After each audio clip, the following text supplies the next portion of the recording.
Welcome to Newspeed.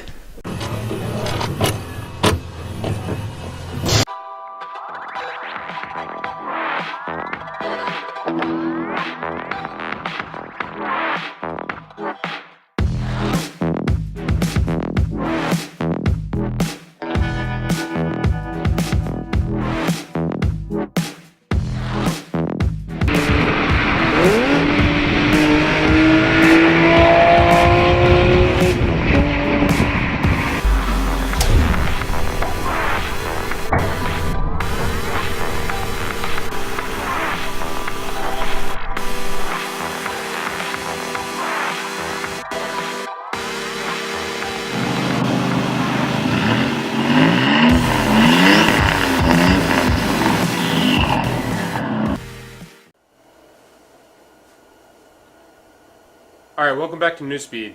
What we have for you today is a little change of pace. As you can tell, we're not in the normal garage where the yellow 370Z is. Today we are actually in one of my garages in my house. What we have in front of you is a 1988 300ZX. It was originally non-turbo. Obviously, as you can tell, there's a turbo on it now. It's a BorgWarner S366. Journal bearing, keeping it simple.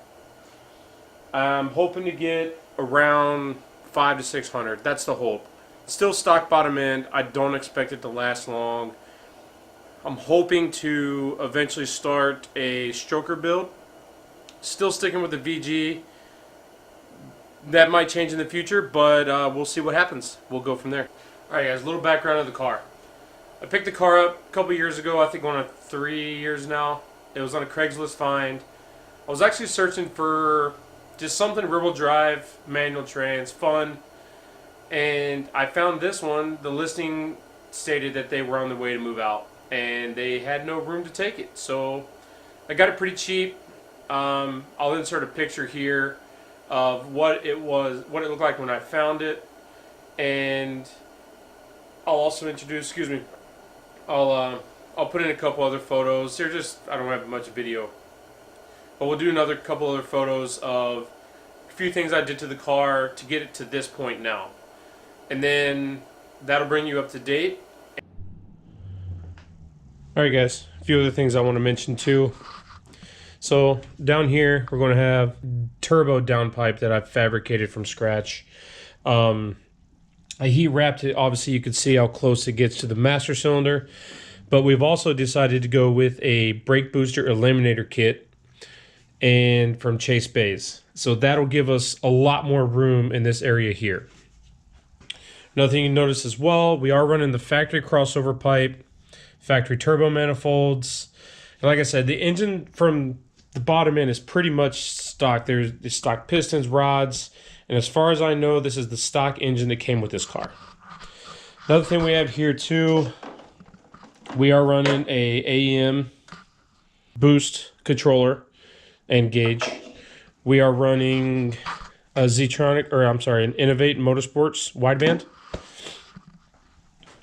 We are running Aeromotive fuel pressure regulator with a radium fuel gauge. Let's go to the inside of the car here. So stock seats, they were recovered sometime before I got the car. This is a 2+2, obviously, you can tell from now. I've done a little bit of work. I tried, I wish I could turn it on. And it's pretty nice with the factory gauges sit in the dash and things like that. Alright guys, what you see here is a big bundle of wires. So the Mega Squirt I have is a Mega Squirt 2 version 3.57. And it's kind of a universal one. So it's made for pretty much any gasoline application. So when you adapt it to your vehicle, you need to basically wire it in. And that's kind of what we're in the process of doing. It's a slow process because I'm trying to make it nice and easy to work on. That's the main thing, easy to work on. One of the big reasons for going to a standalone ECU in this vehicle in particular is they don't really have aftermarket options. The stock ECU, you can get a Nistune chip, and which I did have, but it didn't give me the parameters to change like I wanted. And with adding much larger injectors and things like that. I kind of went above and beyond what the Nizztune really allowed me to do. With this Mega Squirt ECU, I can pretty much run whatever I want. It allows me to tune whatever I want. One of the main reasons is to get rid of the mass airflow. Go on speed density.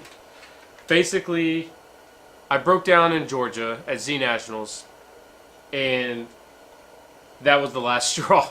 So when I got home from Z Nationals, I cut the old harness out. The issue we found was the signal wire from the mass airflow to the ECU was broke somewhere. We ran a temporary wire, and it drove great all the way home. So that led me to this. And I've had this actually on the shelf for quite a while. I originally bought it for one of my MK3 Supra builds. And to be honest, I'm not sure if the ECU still works. It's been beat up a little bit. It's been moved around a lot. And we're going to give it a shot. We're going to see what happens. And yeah, so we're going to start wiring stuff in, which we already have. We already have some harnesses made. We have, we're using this nice nylon cover stuff, and it's starting to come together. Quick thing what I'm doing here. So I'm making pigtails for the fuel injectors. Again, Injector Dynamics. It's a pretty standard clip. It's the one with the tab on the side. So what you're going to want to do, take your wire. Take your wire here, you strip a little bit off here. You want to grab one of these little clips. It's really hard to see. One of these little clips here. And don't forget the little green grommet. Excuse me, the little green grommet. That's going first, so it keeps the connection watertight. Obviously, it's underneath the hood, so it needs to be, as watertight as possible.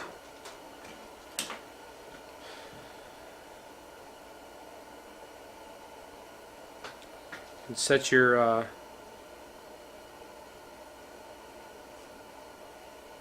clip here. It's really hard to see. I don't know if I can focus in on that.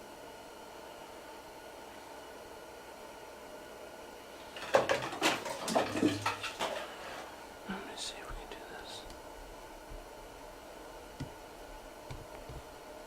There we go.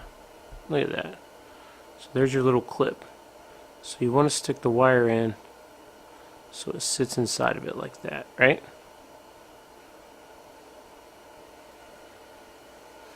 Give me a second here. Then you take your crimpers, and then we're going to use number 2 here.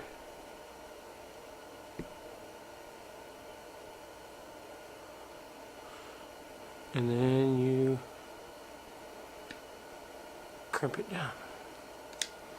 And you always want to tug on it to see. Right? And then you got this, the back side is open, right? And that's where your grommet is going to slide into, right there. Hold on. Again, I apologize. I'm still getting used to the cameras and things like that. So it goes in like that, and then you crimp it. And that holds your grommet in place. If you look, you can see how it wrapped around. Then you take your pigtail here. This red clip right here has to, let me see if we can get that in focus. Needs better lighting. That clip right there has to pop out, and it unlocks it. Be careful not to break it. And that's what it looks like popped out. Then you just slide your connector in the back until it clips. Push it in like that. Now you have 2.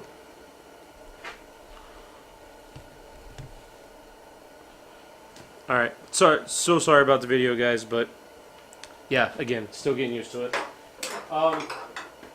Yeah, and then we're going to do that for, that's the second one done, so we're going to do the other 4, and we'll go from there.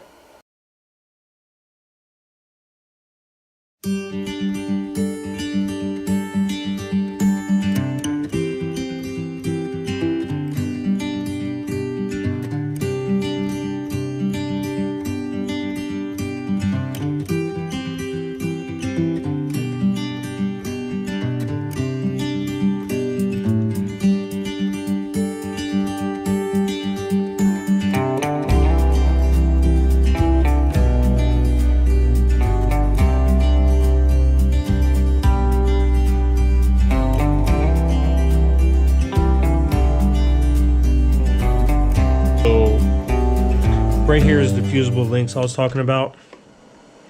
They're really old, and as you can see, I kind of ghetto wired one already because you can't really buy them anymore. You just have to, and if you find them out of the junkyard, they're probably just as bad, if not worse, than the ones you had in your car already. So what we're going to do is we're going to take the new fuse box, and we're going to mount it about like that, and we're going to take this bracket off right here, and that is our, you know, trusty 10mm.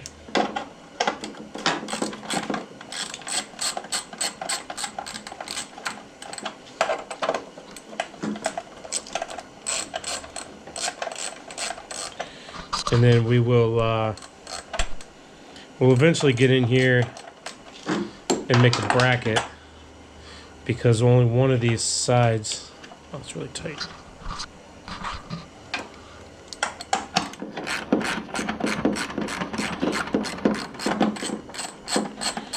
Only one of the bolt holes is going to line up because the new fuse panel is a little bit longer, so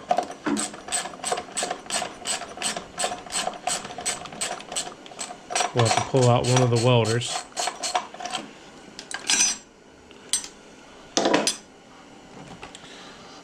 Alright, so you know what, let's go ahead and take this one off as well.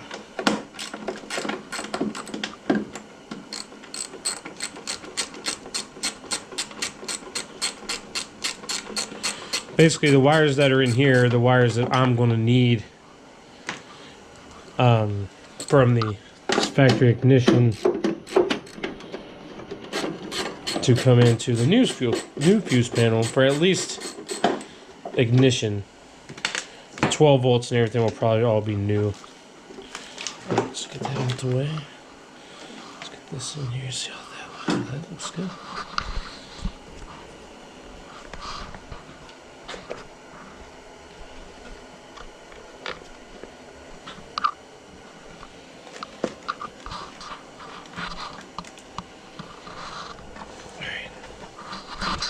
Sorry about this, guys. I can't. It's kind of hard to hold the camera and do that at the same time. So just give me a second.